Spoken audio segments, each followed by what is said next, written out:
So, good morning. As Chi said, my name is Alistair Rayner and I work for Cibo Labs. My role with Cibo is in the extension and adoption field of the technologies that we do. Today, I know that there's been a lot of focus on data and looking at different things. I wanted to put a different twist on that and put it into the context of beef production. But you can swap out beef for sheep or for other species. The technologies and the techniques that I'm going to talk to you about are exactly the same thing. I wanted to just get a little bit of a feel now for the group. How many people are involved in grazing at some, either as producers or advisors? Okay, a few of you, that's terrific. Okay, the other question that I wanted to ask then is, how many of you drove here today? Okay, there's a few people who are not sure because their hand's not coming up. Okay, if you arrived in a motor vehicle, did you drive here today? Yes? How many people looked at their fuel gauge when they jumped in the car? How many people had enough fuel to get here? How many people have enough fuel to get home? Okay, for those of you who are not sure, what are you going to do? Are you going to look at the fuel gauge and make a decision? Or wing it? Who wings it? Okay, we know you. All right, NRMA loves you people. All right. I want you to bear this in the back of your mind, okay? Because all of you have looked at a fuel gauge today, and you do it every time you jump into your car. How many people assess the fuel in their vehicle a different way, like with a stick? Okay, terrific. So none of you are relying on a stick to give you advice. Excellent. And I want to come back to that shortly as we go. So I represent and work with a company called Cibo Labs. Cibo was formed about 8 years ago now. I'm trying to think back to 2018. It was formed by two data geospatial scientists, a fellow called Phil Tickle and Dr. Peter Scarth, and their background in CSIRO was in geospatial technology and using satellite imagery for different things. And one of the things that they kept coming back to was this concept of, why is it that this technology that we all have or have access to is not being used more by people who actually need it, people on farm? And there's a lot of reasons for that. One of the most, biggest reasons for that is because it's difficult to actually interpret satellite imagery. I think we've all got this concept at the back of our head that we get this lovely glossy image that you download from somewhere that tells you everything. And in actual fact, what you get is a very fuzzy, black and white, crappy looking image that makes absolutely no sense. And it needs to be layered up, it needs to be interpreted, and it needs to be analysed with then a very sophisticated set of ground truthing models. And all the guys who've spoken this morning talking about data would say the same thing. So the way that we interpret satellite imagery is really important. So it's not something that you or I are likely to go and do. So they set up Cibo Labs with this focus, this entire focus, which is what drives our position every day, which is to provide producers with accurate, repeatable, reliable and objective data. That's what we do. And our focus is first and foremost with producers and land managers, and we operate across the country. We also then support a number of other industry type projects and larger research projects that go on. Some of our work goes into things like the Australian Beef Sustainability Framework and the Sheep Sustainability Framework. And again, what we're looking to do is provide you with a really, really clear set of consistent objective measures. So that's what we do at a Cibo level. Where I wanted to go, I guess, a little bit, and why I asked you this, I guess for some people, a confronting question about how much fuel you have in your tank to get home, is that we can all relate to fuel tanks and fuel gauges. But effectively, our feed base is the fuel reserve that drives our livestock systems. And if we're not understanding that, we don't assess that very well, then how do we know if our animals have got the fuel to achieve the goals that we've got in mind? And the reason why we get into trouble is because we're not measuring that or understanding that very well. And so our animals are either being under-fueled, so they're not getting enough to eat, or that fuel doesn't allow us to go as far as we want. Or, and here's another way to think about it, it's if you have invested in genetics and those genetics are not performing the way you expect, is it because the fuel's not quite getting you to where you want to be? So our feed base is something that we all have to understand and understand really well, and the way that we then can make better decisions around our livestock production has to be related to how well we understand that variation. So this is, I guess, a little bit of a highlight of this. This is a set of growth curves that go back to 2017 based on a farm not far from here, a Central West location.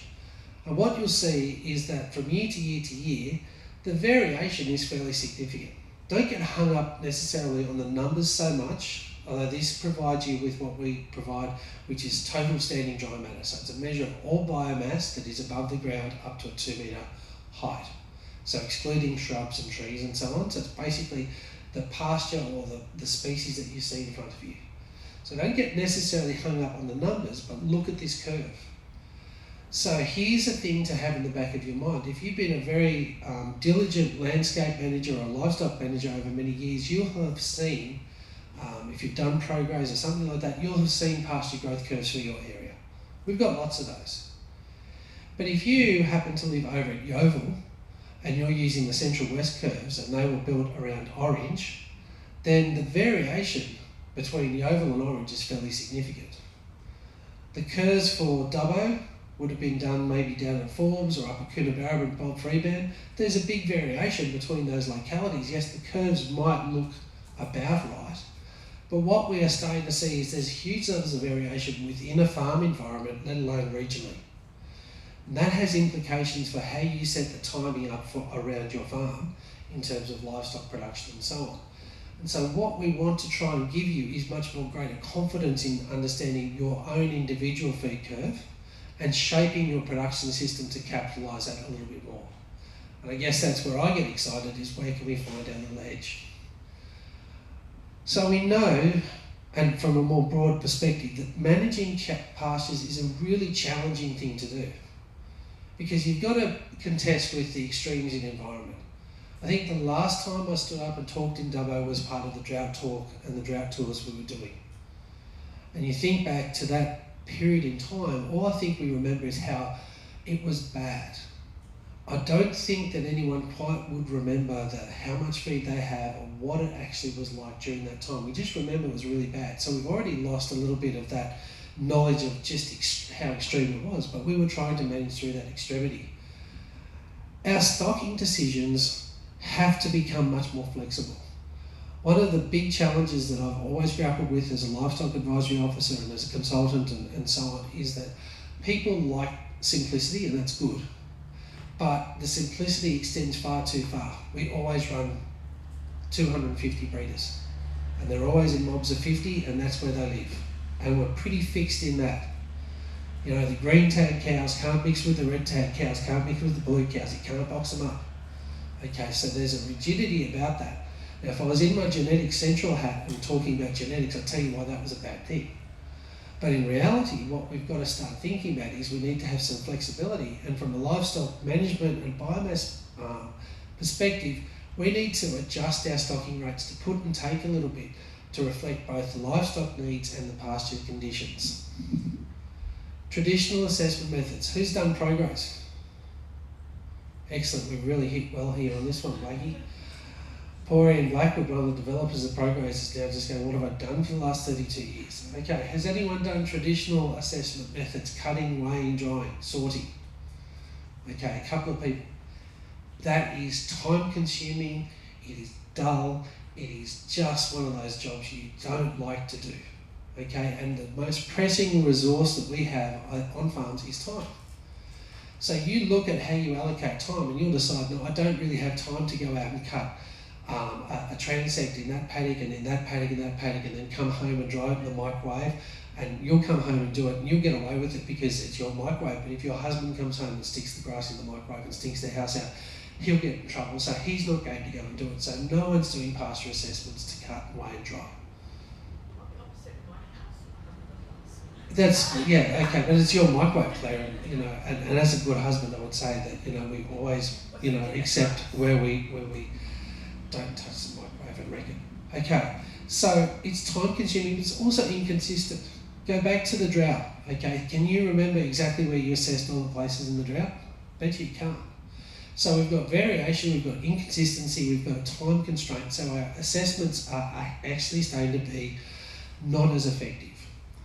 The other challenge for us, surprisingly, is also this loss of knowledge, and I guess it comes back to a change blindness that happens.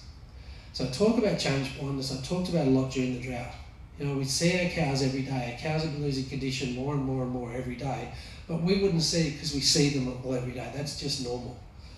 You can go away for the weekend, you duck down to Sydney so that you can get out of Dubbo and clear your head, and you come back and you suddenly realise those cows are really poor, okay, because you've had the blindness taken away from you. You can actually see them with a bit more objectivity.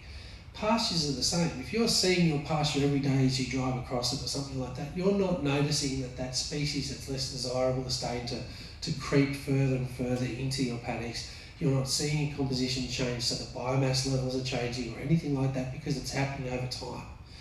So we want to give you this objectivity and take away, I guess, that unreliability that is just factored into the fact we're human. Now, why does this matter? And I guess that I want to bring things back to why does it matter? And there are a couple of ways that I thought about doing this, but I thought I'll come to the one that really crunches the most, which is how much money we make. So I've talked a little bit about real-time monitoring, and I want to bounce onto this one here. This is some data from that's been developed and published by a consultancy company up in Toowoomba called Bush Agri. Bush Agri do their analysis every year, and it's and they publish it in what's called the Australian Beef Report. Comes out every 3 years. It's a really great results. Lots of terrific things into it, but one of the things I like to look at is the data that presents, because it starts to show us where opportunities are. When you're looking to be more productive or make, I guess, better improvements, one of the easiest ways and most successful ways is to try and eliminate some of the variation. If you can take the bottom 10 or 15% out, your animals start to, generally become better. You start to remove the variation, you've got opportunity for improvement and push yourself along. That's the easy bit. Once you've done that, then you've got some harder decisions to make. But most people have got a lot of fat in their system that they could actually, well, not even fat, but a lot of inefficiencies to tidy up. So just how inefficient are we? And more importantly, what are the metrics that we're talking about? Because nearly every person who I hear talk about is only worried about cents per kilogram and how much they got paid. And that is a complete and utter misleading point for people.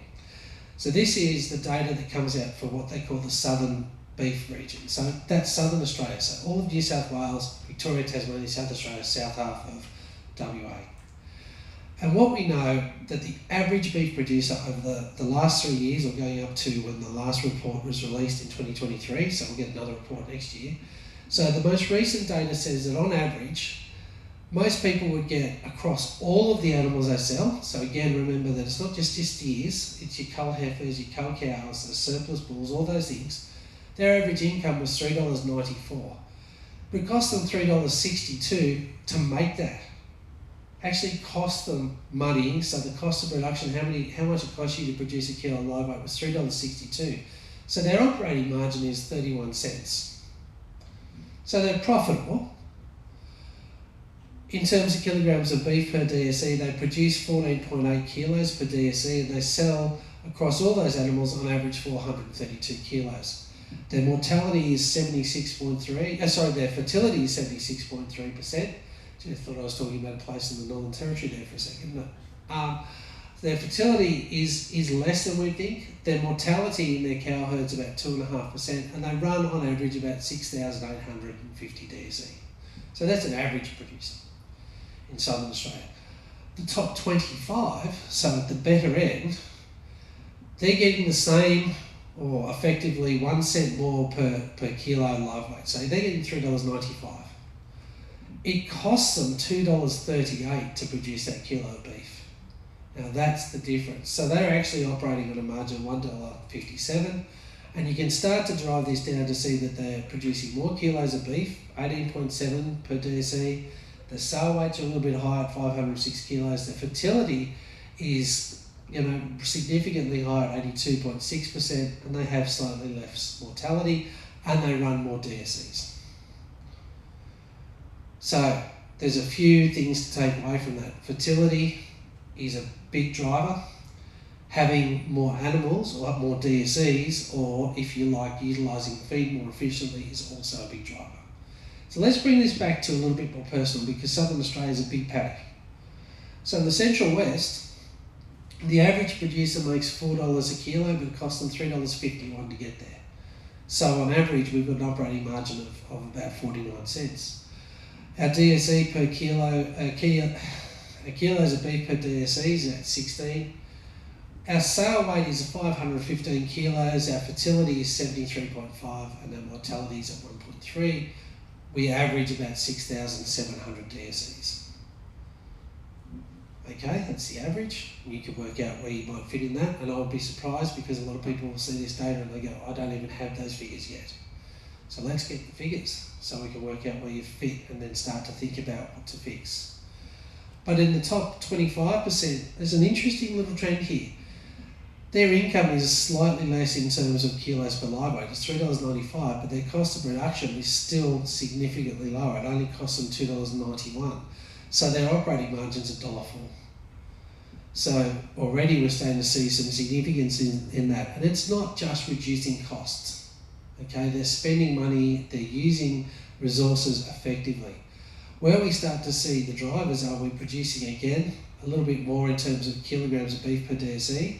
Yes, we're selling them off slightly lighter, but we've got a higher fertility rate, we've got a slightly lower mortality rate, and again, we're running more DSEs.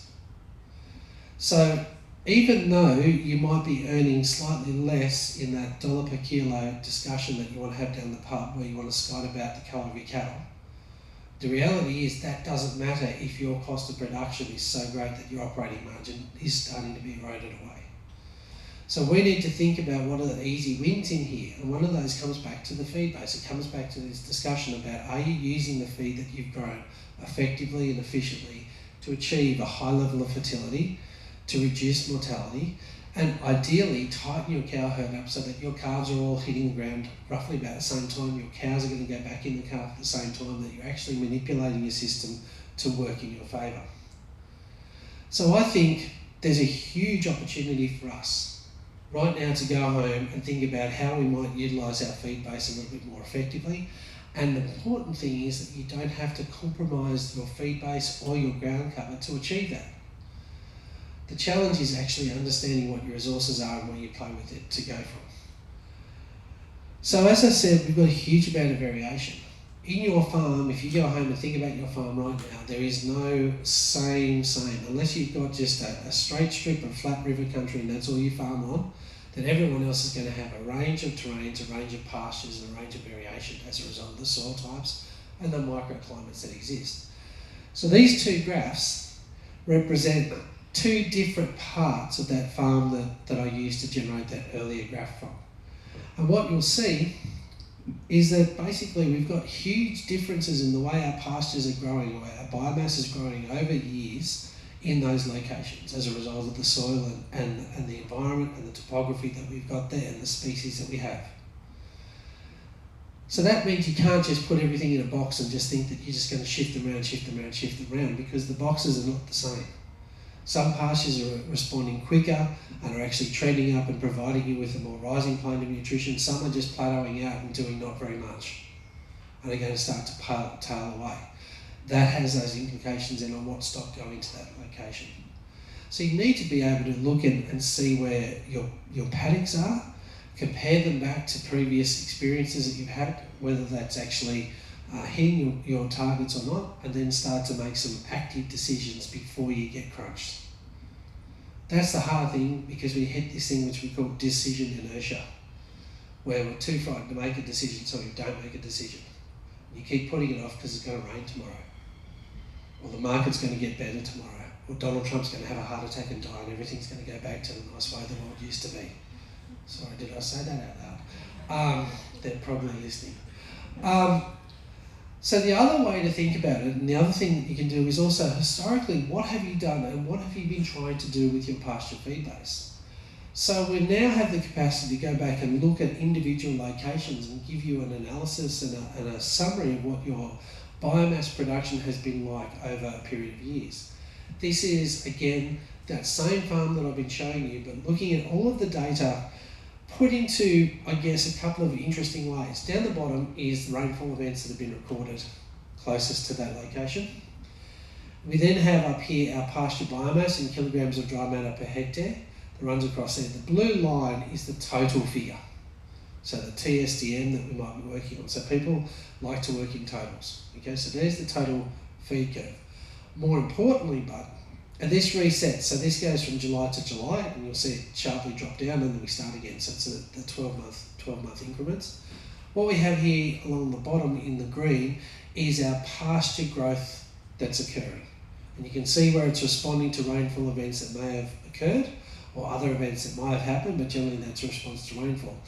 The buff colours is basically representing the accumulation of feed. What's accumulating as part of that system. Whether you grow it or not, but that's whether you eat it or not, but that's what's accumulating from growth that happens. And that growth keeps accumulating. This is the accumulated growth, and then in the white here is that residual or leftover growth from previous seasons. So, you know, while we pick a calendar date and restart the numbers again, there's still all that feed left in the paddock. So that's contributing to this white base in here. So what you've got effectively is fresh feed, average feed, and sort of lower quality feed, if you like. Now, why this matters is that if you think about how much feed do your stock need at different points in time, ask yourself the question, are you trying to achieve those goals with high quality feed, average quality feed, or fairly leftover feed that might not hit the grade for quality or digestibility? And let's put that into some context. Here you go, with these blue bars there is basically a 12-week joining period, not a 12-week joining period for our typical spring joining. So bulls go out November to the end of December. Just remember then that your ability to cycle and your return to estrus is going to be driven by condition score of calving, but also the nutritional levels that that cow is actually on. So does she have sufficient energy going down her throat to help her cycle? So let's have a look at that. If those blue lines represent when joining is, and we have a look at what our graph curves are doing, okay, these were drought years, so you can maybe get an excuse and get out of jail free card on this one, but let's have a look at where we are timing in most seasons. Are we joining in times where we're on a rising plane of nutrition, or are we before or after? Now you might tell me that, oh gee, Al, it doesn't really matter. Yes, it does, okay, because let's break it down to nitty gritties, okay. What's the length of gestation in a cow? Okay, you're all sheep people, so I forgive you maybe. Okay, it's 282 days. Okay, roughly 282 days. It takes 40 to 50 days to return to estrus after calving, depending on fat score. Now, if you do the maths, the year is 365 days, 282 days plus 45 days, so that gives you basically 2 heat cycles to achieve a 12-month calving window. So yes, it does matter.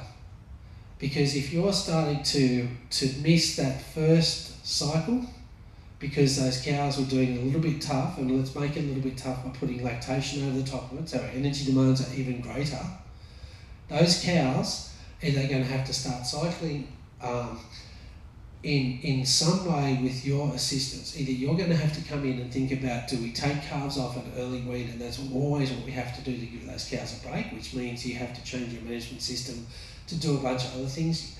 Ask Blakey about early weaning. I use his expression a lot.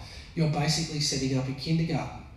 It's not set and forget with those little calves. You actually have to change your whole management system for them.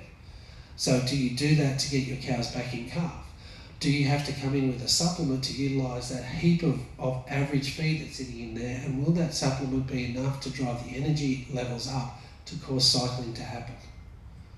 Or is your timing just a little bit out? Do you actually have to move forward 2 weeks or back 2 weeks to actually more better align with what the pasture curves are telling you? And this is, I guess, our challenge is for a long time we've aligned our calving dates, our weaning dates shearing, lambing, everything else up against these traditional district averages. So the district averages can be pretty misleading for us. So you need to have your own data and actually then go back and say, there is a reason why my cows are calving later and later and later. And why is my curve being that I've got no early calves, and then I've got this big wedge in the middle and then a tail this way, and then there's trickle-on effects. Or I'm culling more cows every year because I'm not getting them back into calf. So these are things and that are directly resulting of the understanding that you have of your feed database. So, where does this data come from? And this is where we come in. So there are a couple of ways. The data that I've just shown you comes out of a program called the Australian Feed Monitor. Has anyone heard of the AFM? Like ProGraze, it's depressing to come to these things and put them up in front of you and no one's heard about it. So the AFM is a project that has been running for 3 years with us at MLA, in that we put $4 million into this project.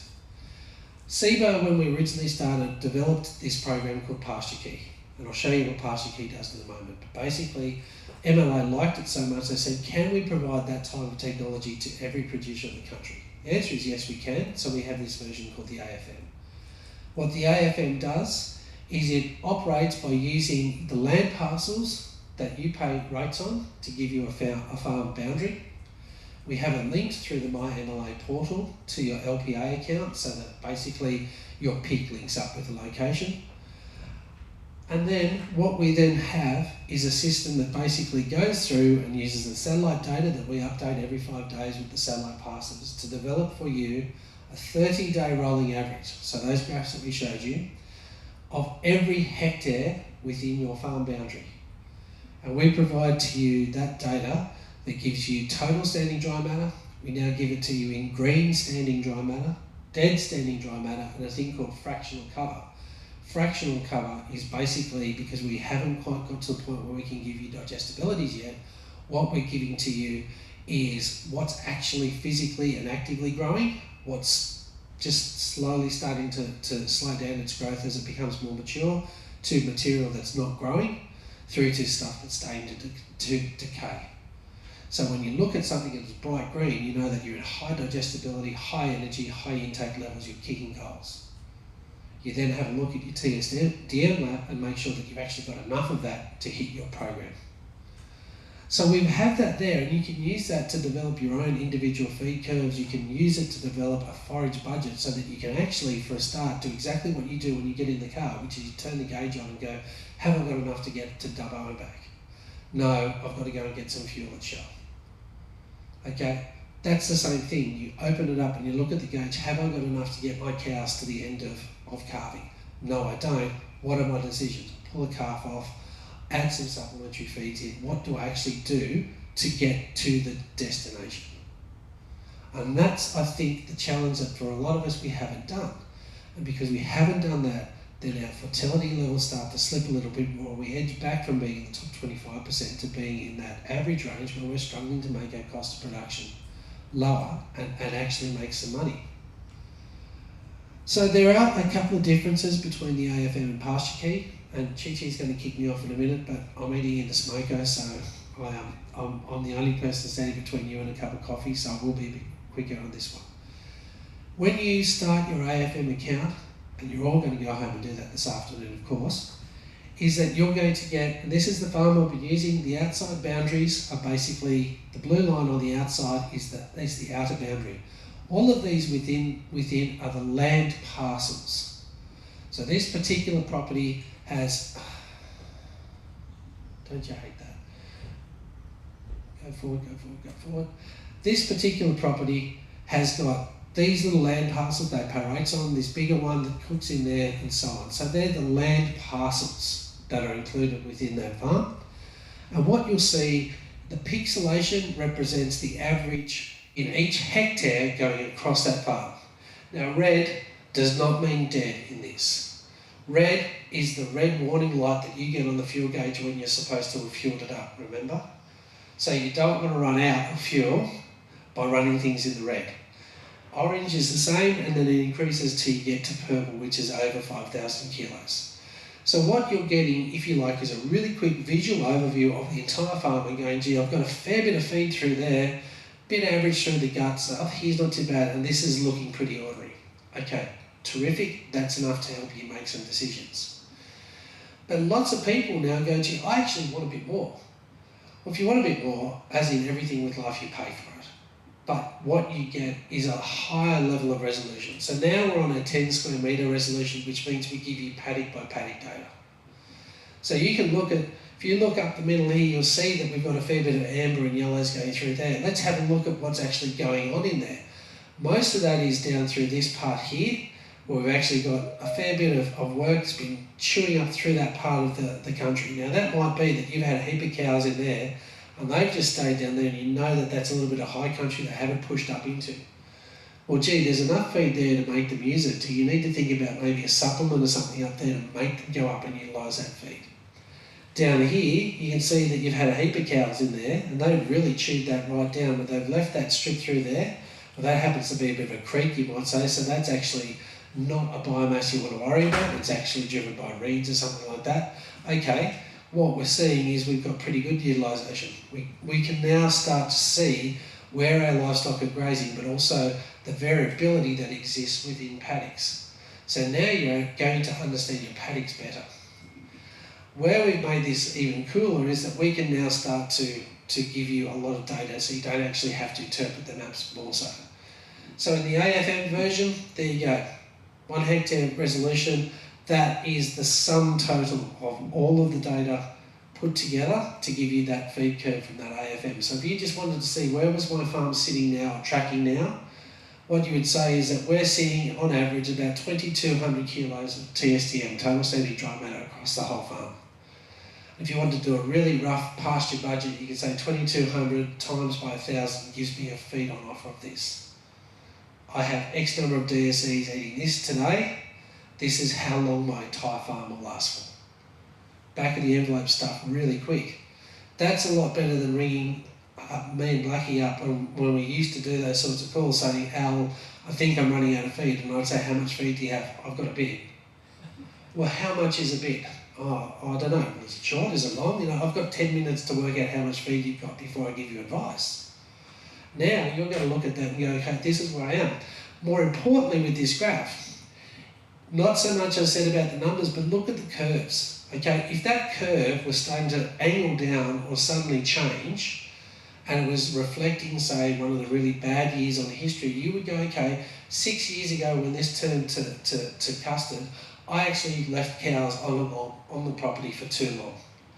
Okay, I'm moving them off now, while the market's still good, while the condition's still good, while I've still got a bit of feed in hand. It's a trigger for you to make those decisions. On a pasture key level, on a subscription level, which is about $1,000 a year, okay, for most people in this location where our properties are, which on a return of investment, when I've worked that out, is pretty good. It's pretty high return on both hectares and DSE ratings. I've got a little calculator that we're going to put on our website soon, so you can calculate it for yourself. But the AFM gives us these levels, but when we take it down into pasture key, we're doing it on that 10 square metre resolution. So you're seeing those individual paddocks, and we give you the 15-day, the maps get updated every 15 days, so 15-day rolling average. So what we have is the satellite comes over every 5 days, takes an image, and that data is downloaded into your file. So if you're a data nut, you can actually extract it straight away and play with it as you want. Or you can wait for the 15-day rolling average and you'll get a new map. The reason we go 15 days is to allow for days like today where there's cloud and we can't see the ground. So it's to allow for cloud cover. We can also then give you, besides that, we can integrate that with products like AgriWeb, so this data could push into your AgriWeb subscription and automatically fill out paddock by paddock for you. And the trick is, when you look at your AgriWeb data, remember that you're getting an average for each paddock. If you want to really see what's going on in the granular level in your paddock, go to your Cibo account and pull it up and go, okay, I want to look at this particular paddock. What's going on here? And the sorts of things that we offer is not just total standing dry matter. We calculate the feed on offer for you. We provide you with fractional cover, which is that measure of green to dead. We give you the monthly change across the paddocks.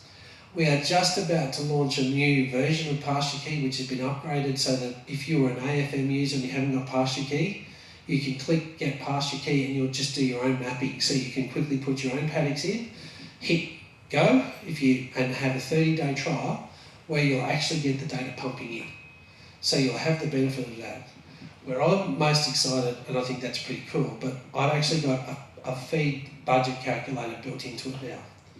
So basically what you'll be able to do will be press the feed budget calculator. It's going to drag all your data straight out of here and populate a calculator for you.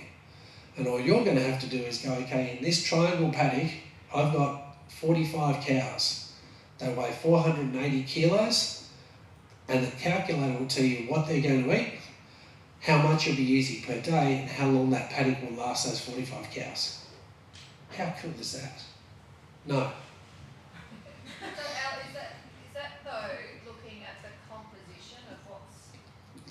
So it's based on TSDM, yes. Okay, so you might manipulate that because you'll go back and say that paddock was all purple, so we know it's dead feed.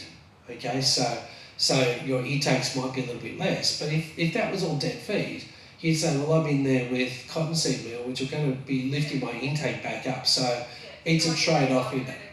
Yeah, I'm not selling you a crystal ball because I don't have one, and none of us do. But what we're giving you is a decision support tool.